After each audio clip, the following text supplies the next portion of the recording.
여러분들께서 뜻을 모아서 이렇게 교육 공약을 제안해 주셨는데요. 저는 특별히 이 선생님들에 대해서 많은 은혜를 항상 느끼면서 살아왔습니다. 저는 집이 가난해서 이제 어떤 그 당시는 과외도 별로 없었습니다만 과외를 하거나 학교에서 공부할 수 있는 그런 기회는 있었지만 집에 가면은 집이 너무 좁고 식구는 10명이 넘기 때문에 공부를 할 수 없었기 때문에 학교 방과 후에도 선생님께서 학교 교실에 남아서 공부할 수 있는 배려를 해 주셨습니다.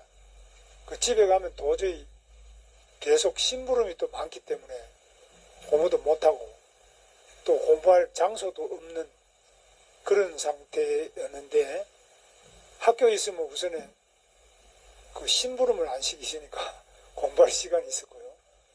두 번째는 학교는 조용하니까 뭐 학생들은 있지만은 집에처럼 우리는 아주 단칸 방 판잣집에 살았는데 그 10명의 식구가 아주 좁은 방에 살기 때문에 도저히 뭐 공부를 제대로 할 수 없는 상태였는데 우리 선생님께서 학교에 하여튼 남아서 공부할 수 있는 그런 배려를 해주셨는데 저는 그게 이제 요즘 말로 하면 이제 그런 여러 가지 스터디 카페 정도 되는 그런 역할을 그때는 학교 교실이 해줬습니다.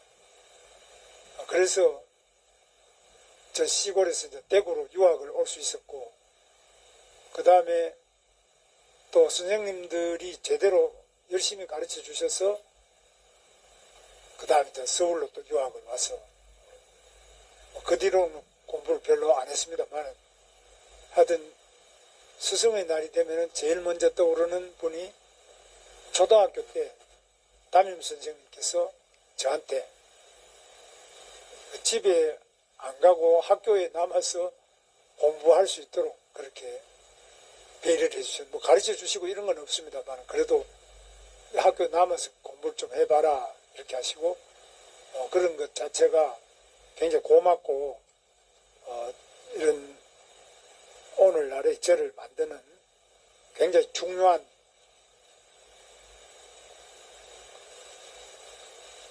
역할을 해주셨는데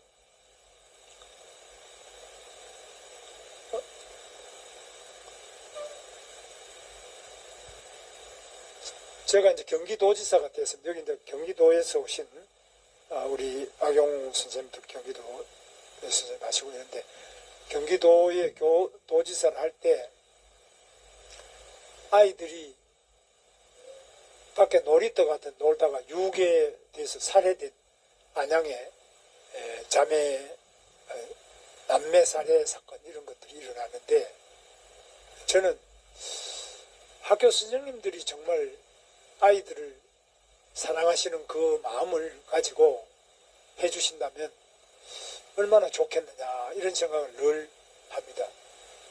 부모가 먹고 살기 바빠가지고 아이를 못 돌보는 그 가정의 아이들 선생님들이 신경 써주시면 좋은데 제가 그래서 도지사였기 때문에 돈도 좀 있고요.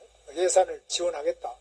그리고 선생님들이 직접 가르치지 않고 방과 후 선생님을 뽑아가지고 충분히 해드리고 시설도 가정처럼 이렇게 만드는 방과 후 돌봄 교실을 정말 잘 만들어드렸어요. 예산 아끼지 않고 안방처럼 자기들 안방처럼 식당도 있고 화장실 있고 아주 온돌방에 자기 집 같은 이렇게 만들어드려도 선생님들이 싫어하시더라고요.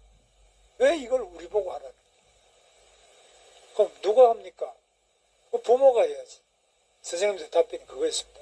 부모가 해야지. 부모가 없는 사람, 없는 아이도 많아요. 결손아동이 너무 많고 엄마는 일 가고 아이들이 방치되는 이런 집에서 사고가 나지 않습니까? 그런데 그게 왜 선생님들이 그걸 해야 되냐? 우리는 방과 후까지 하면 되는데 방과 후에 가르치지 않고 그 뒤에는 딴 선생님을 모셔드려도 그 왜 우리 교실에서 하느냐 또 이렇게 나오죠. 그럼 교실을 또 새로 지어 그럼 교실 지으면 또 교장 선생님과 그 행정을 책임지시는 선생님들이 이거 왜 우리가 자꾸 이런 걸 학교에다가 맡기냐. 밖에서 하지. 밖에서 사실 마련하기가 쉽지 않습니다.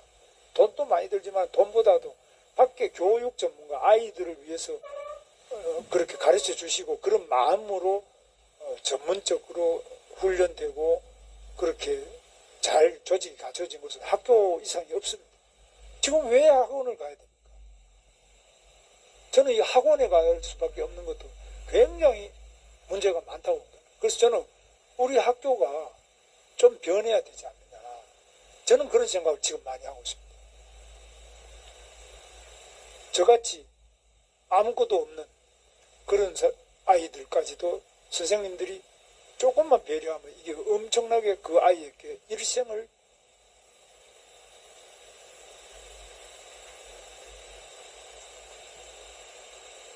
좌우하거나 밝혀주는 엄청난 힘이 선생님들한테 있다고 저는 생각합니다.